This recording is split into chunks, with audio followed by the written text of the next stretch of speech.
बारिश की तेज आवाज पूरे गांव में गूंज रही थी। आसमान पर काली घटाएं छाई हुई थीं। रात का अंधेरा ऐसा था कि हाथ को हाथ सुझाई नहीं दे रहा था। इसी अंधेरी रात में एक कमजोर सी औरत अपनी गोद में 3 साल के बच्चे को उठाए भीगती हुई मिट्टी के रास्ते पर भागी जा रही थी। नन्हा करण रोते हुए बोला, अम्मा, मुझे डर लग रहा है। औरत ने अपने आंसू छिपाते हुए बच्चे को सीने से लगा लिया। वह औरत सीता थी। उसके कपड़े बारिश से भीग चुके थे, पाँव कीचड़ में धंस रहे थे, मगर वो रुके बगैर भागी जा रही थी क्योंकि इसके ससुर हरीलाल मौत और जिंदगी के दरमियान झूल रहे थे। गांव का डॉक्टर आखिरी बार कह चुका था, अगर 2 घंटे में दवा न मिली तो मरीज को बचाना मुश्किल होगा। मगर मसला ये था, सीता के पास 1 रुपया भी नहीं था। घर में पहले ही 3 दिन से फाके चल रहे थे। उसका शौहर रवि जख्मी हालत में घर के कोने में पड़ा था।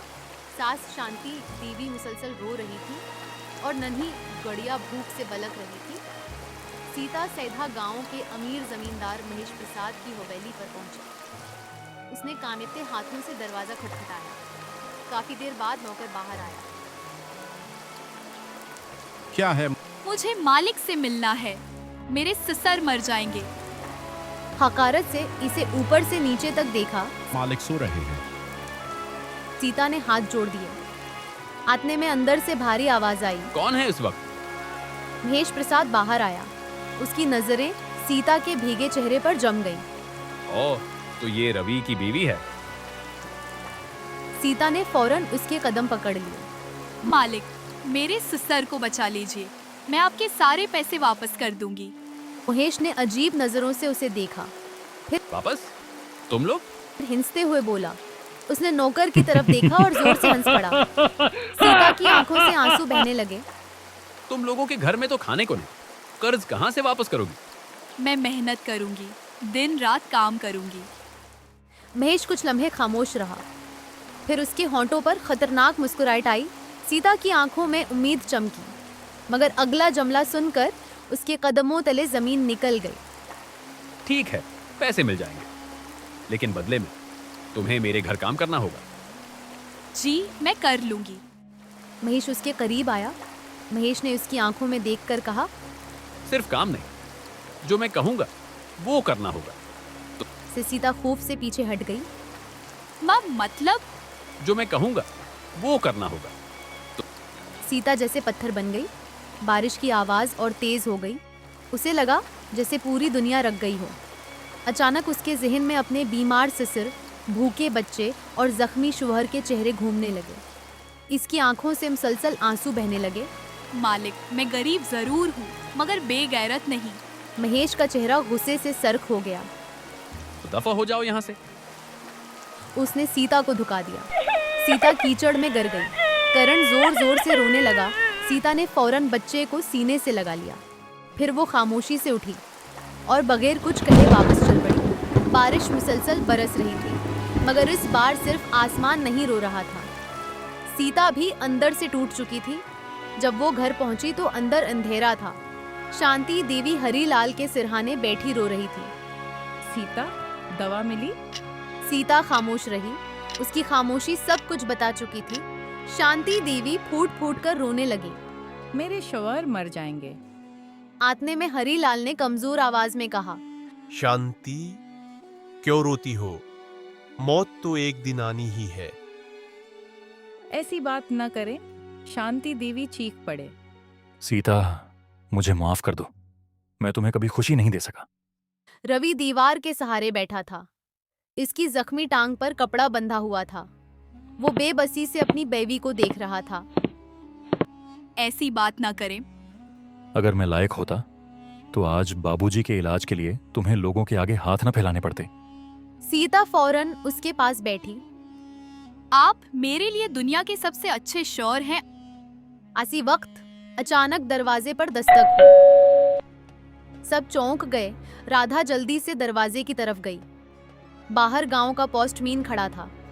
रवि के नाम खत आया है शहर से। रवि हैरान रह गया। उसने कांपते हाथों से खत खोला।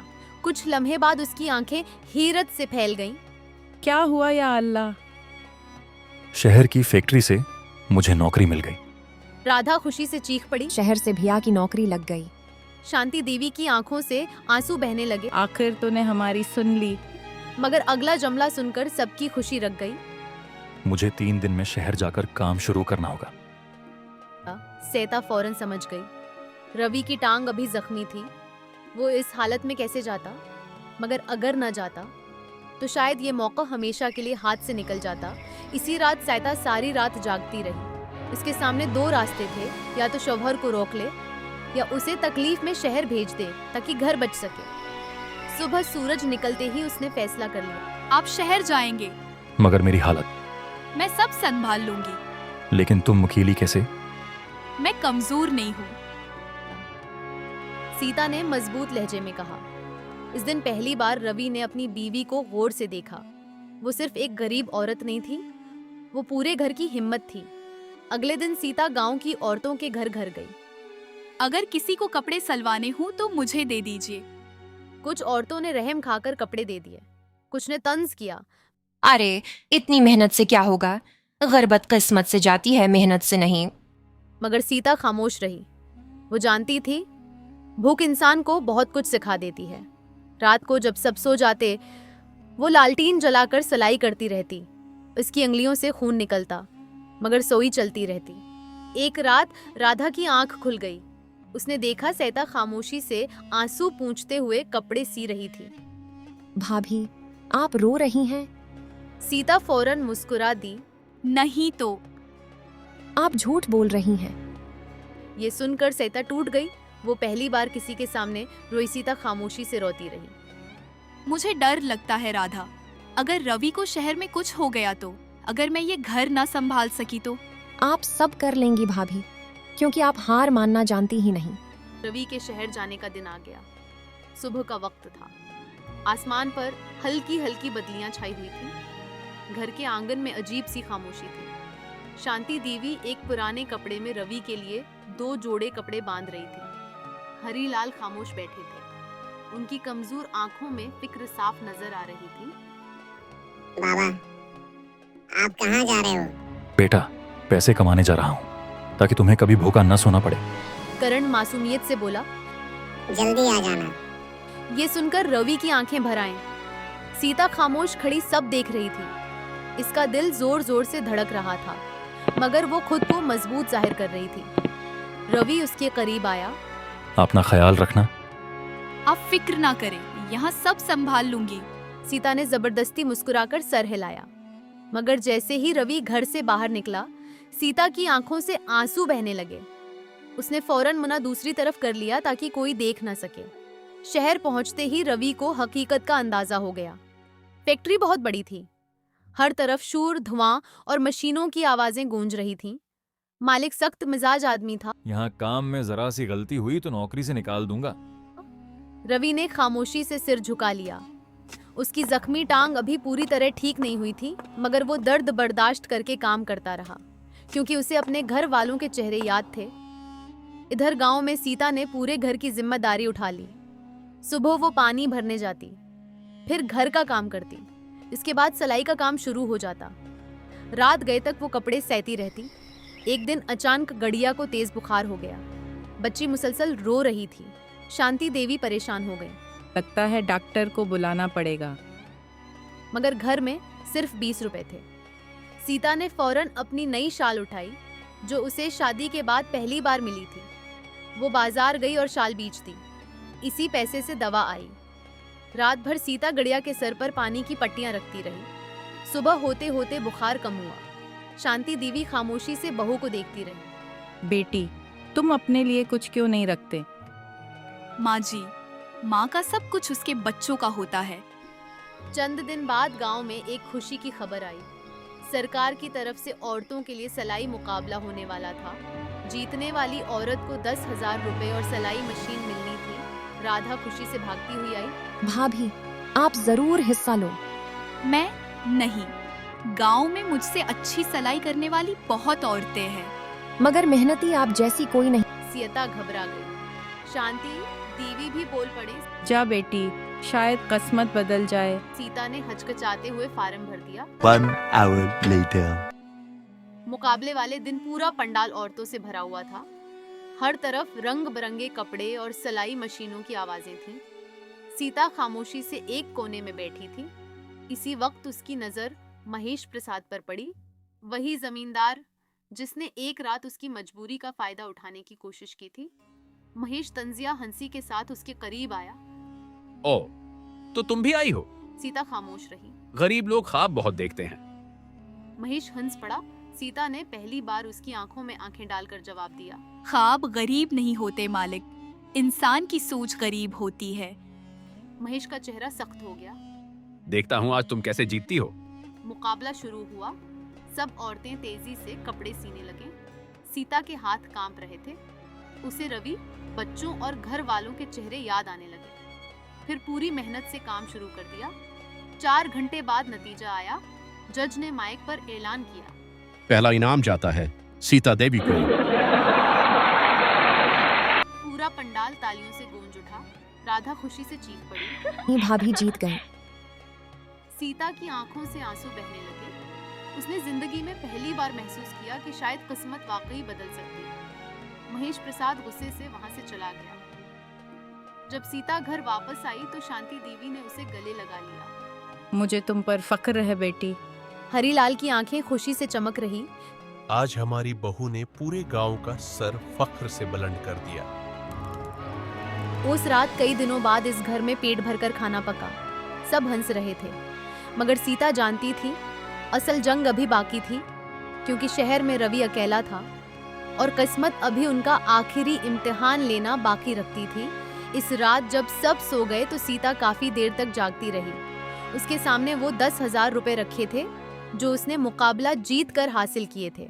वो बार बार सोच रही थी, ये पैसे कहाँ खर्च करूं? घर की छत टूटी हुई थी। हरीलाल की दवाएं खत्म होने वाली थीं। करण के स्कूल की फीस बाकी थी और रवि शहर में अकेला था। इतनी सारी जरूरतें थीं कि सीता की समझ नहीं आ रहा था किस चीज को पहले पूरा करे। इसी सोच में थी कि अचानक दरवाजे पर दस्तक हुई। इस वक्त कौन हो सकता है? रात काफी हो चुकी थी। सीता घबरा गई। शांति देवी भी जाग गई। राधा ने दरवाजा खोला तो सामने गांव का एक लड़का खड़ा था। जल्दी चलो, शहर से खबर आई है। सीता का दिल जोर से धड़का। रवि ठीक तो है ना? फैक्ट्री में हादसा हो गया है। ये सुनते ही सीता के हाथ पांव कांपने लगे। क्या हुआ रवि को? वो जख्मी हैं और अस्पताल में हैं। लाल ने कांपती आवाज में पूछा। ज्यादा चोट तो नहीं लगी? इतना पता है कि हालत खराब है। सीता के कदमों तले जमीन निकल गई। अगली सुबह सीता शहर जाने के लिए तैयार हो गई। माँ जी, मैं रवि को लेकर वापस आऊंगी। अकेली कैसे जाओगी बेटी? मुझे जाना होगा। खुदा तुम्हें कामयाब करे। शहर का सफर आसान नहीं था। बस लोगों से भरी हुई थी। शदीद गर्मी थी, मगर सीता के दिल में सिर्फ एक ही खौफ था। या अल्लाह, मेरे रवि को कुछ न हो। कई घंटों बाद वो शहर पहुंची। अस्पताल बहुत बड़ा था। हर तरफ मरीज, डॉक्टरों की आवाजें और एम्बुलेंसों का शोर। सीता घबराते हुए अंदर दाखिल हुई। रवि कुमार कहाँ है? नर्स ने रजिस्टर देखा। Ward number 7। सीता भागती हुई वहां पहुंची। जैसे ही उसने रवि को देखा, उसकी चीख निकल गई।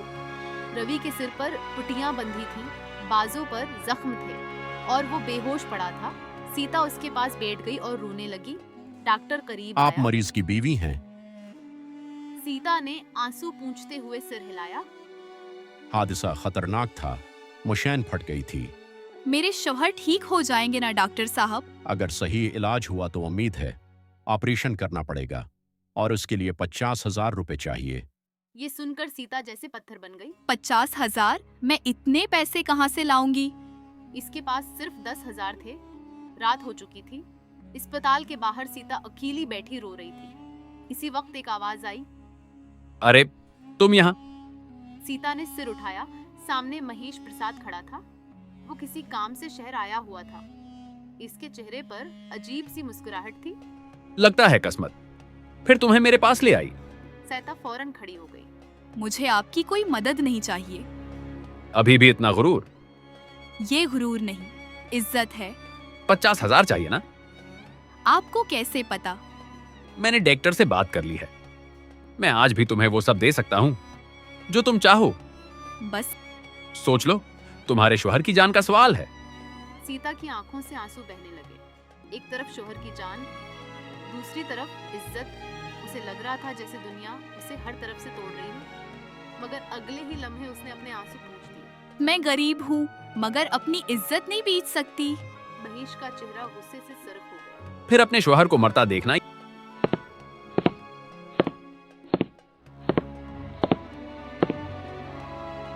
सीता वहीं जमीन पर बैठ गई। वो टूट चुकी थी, पूरी तरह टूट चुकी थी। इसी वक्त अचानक किसी ने उसके कंधे पर हाथ रखा। सीता ने चौंक कर पीछे देखा। सामने एक बूढ़ी औरत खड़ी थी, सफेद बाल, नर्म आंखें और चेहरे पर सुकून।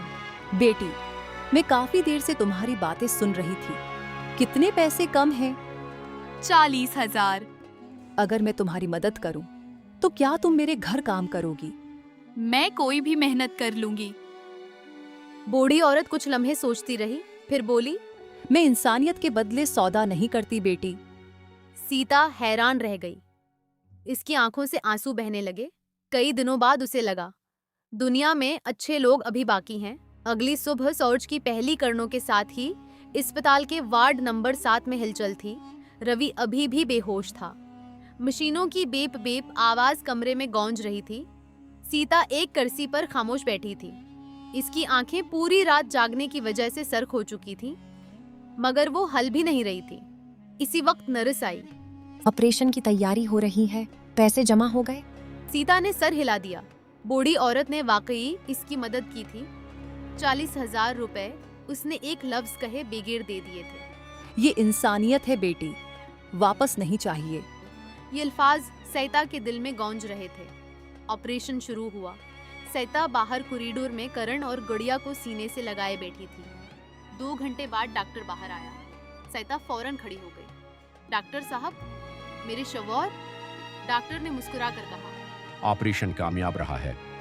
सैता की टांगें कांप गई। वो कुर्सी पर बैठ गई और फूट फूट कर रोने लगी। ये खुशी के आंसू थे। चंद दिन बाद रवि को होश आ गया। उसने कमजोर आवाज में पहला लफ्ज कहा, सीता, मैंने सोचा था शायद मैं तुम्हें दोबारा न देख सकूं। ऐसी बात न करें। सीता फौरन उसके पास आई। कुछ हफ्तों बाद रवि ठीक होकर घर वापस आ गया, मगर वो पहले जैसा मजबूत नहीं रहा था। वो अब ज्यादा सोचने लगा था। एक दिन उसने सीता से पूछा, हम हमेशा इतने गरीब क्यों रहे? क्योंकि हमने कभी हार नहीं मानी। ये जुमला रवि के दिल में बैठ गया। महेश प्रसाद ने उस दौरान अपना सब कुछ खो दिया। गांव में उसके खिलाफ शिकायतें बढ़ गईं। फैक्ट्री में भी उसके गैर कानूनी काम सामने आ गए और आखिरकार पुलिस ने उसे गिरफ्तार कर लिया। जब उसे ले जाया जा रहा था तो वो सीता को देखकर चीखासी। ना, ये सब तुम्हारी वजह से हुआ है। नहीं, ये तुम्हारे अपने एमाल की वजह से हुआ है।